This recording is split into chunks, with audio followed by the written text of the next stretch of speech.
Hey there, this is possibly the last video that I will shoot in this fiscal year until the new year. This is the next episode, I forget what episode number this is, of making a custom bag cover. We're going to talk about trimmings, material selection, and making the tubes for the drones. Now typically a Highland pipe bag will have a fringe, a decorative fringe at the back of the bag. And answering somebody's question, I don't have a zipper or buttons or anything else. I just have the opening at the back of the bag.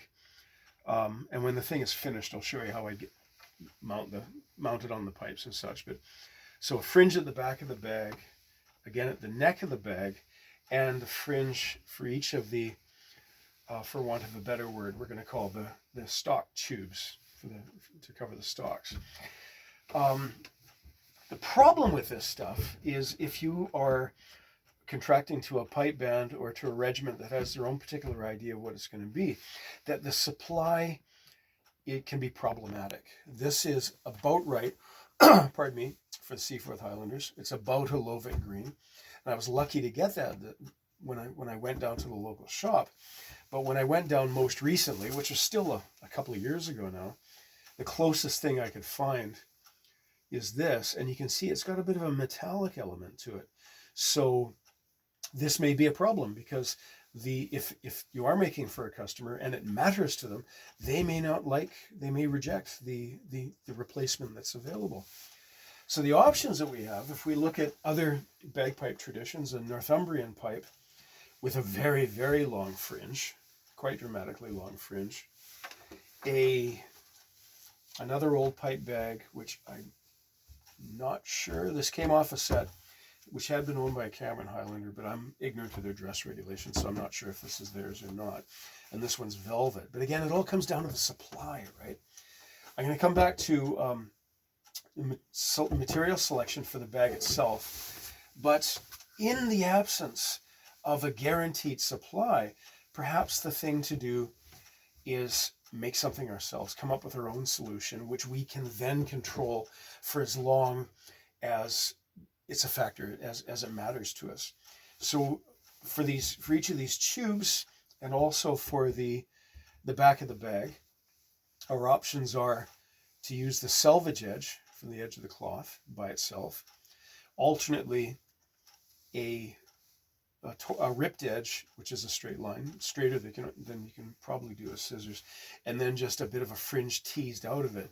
Now, if it's good quality cloth, you fringe a certain amount, and then it's kind of self-sealing after that. The yarns become reluctant to come loose. So we could have a single fringe like that. We could make up a double fringe in the same way that we do for the fringe on the edge of a Kiltmaker. And you can see I've folded a piece of cloth over and I've just basted it together like that. I would then press it, and then that could be sewn on to make a rather rich fringe, as you can see, like so, right? So there's several options. There's three options. There's the selvage edge, a raw edge, and a rather rich raw edge of 2 or more layers of the cloth. And again, this can be all hand sewn, right? Like so. Now, as far as making the tubes, remember I asked you to set aside a roll of bog paper, an empty bog paper cylinder, and this is the reason why, because it's about the right dimension for every set of Highland pipes that I've ever had to deal with, both 3/4 and full-size sets. Now, I've probably just scotched myself here, so I'm going to have to back up and put this in. So and this is a rather rudimentary demonstration, just to show you what I'm doing. I've wrapped a piece of cloth around the tube, and I've carefully twisted my twine here. Now I'm using white thread, and I've done this before in demonstrations, just so you can see what stitch I'm using. And if you have a sewing machine, perfect. Zip and it's done, right? I've never been comfortable working with sewing machines. Top of everything else, I for whatever reason, I dislike machine noise. And I find sewing by hand is, a little bit, it's quite a bit more quiet, certainly more contemplative. But I could just do that with a simple back stitch, as you can see, all the way along up to the top. And then, having done a back stitch, I can fold it down. Just going to do a double stitch there, so because I'm not completing the stitch, I'm just demonstrating, giving you an idea what to do. And then, having sewn that all the way along, we can then fold it back and carefully stitch this down. Of course, now the cloth is rebelling against me here, typically.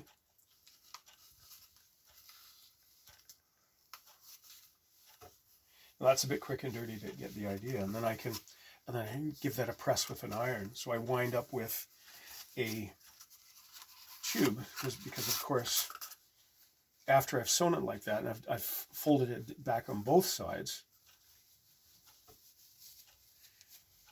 I turn it inside out. I turn it inside out. Come on, stop playing with me here. And although it's not completed, it seems to have been sewn to itself. Lovely. There's my tube, right? In the next episode, I'll show you exactly how I'm going to mount each tube to the bag. As far as cloth layout, I'm going to back up a little bit and talk about selection of cloth for the pipe bag cover, because I've seen people with everything from Velcro to sticky panels sewn into the bag to keep the bag perfectly into their oxter. Now I believe that's limited to Highland pipers, because I've seen Lowland pipers, Inland pipers, Northumbrian pipers with their bags, their pipe bags at various angles and heights relative to their oxter, to their armpit. So if you or the person you're making for wants the pipe bag tight up underneath, one step is to select a cloth that has a bit of a hand to it, has a bit of a feel. This is heavyweight military kilt cloth. It's quite it's a bit rough, and from experience it tends to stay in place. A smooth piece of cloth, you might want to put it through the wash so that it becomes fuzzier and more resistant to slipping. If that doesn't work, I would do it with a trial piece before committing your whole piece. If that doesn't work, or you don't find it to be good enough, then sure, we want to look for a piece of material which is going to help hold the bag in place. I have seen them with a piece of material, I have no idea what it is, that is quite sticky to the touch, and that makes me nervous, because anything that's sticky is going to transfer to your good clothes, and I, for one, don't want that. So, yeah, there's a few ideas about selecting the cloth for the bag itself, and whether or not you're going to want to put on an extra panel. I may have run out of things to say. Let me gather my thoughts for a minute. That's right. Sorry, I've remembered now. For civilian pipe bands, for personal use, people may or may not have their own ideas about how to lay the cloth out on the bag. This one is done to the regimental standard of the Seaforth Highlanders, in that the center drone, middle tenor drone, is centered on the red line. Now, I'm not sure, but I believe, because you could call that the central element of the front panel, the front apron of a Seaforth kilt.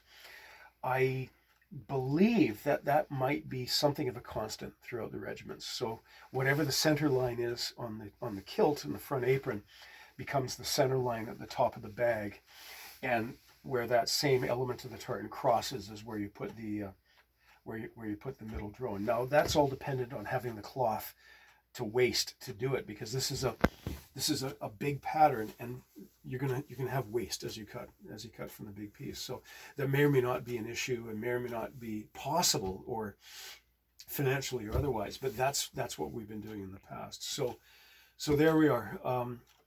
Selection of the Fringe, the options available, some considerations about selecting the cloth and preparing it for use. In the next episode, I'll show you how I set each of these tubes into the place. Thank you very much. Happy Christmas and a good New Year to you.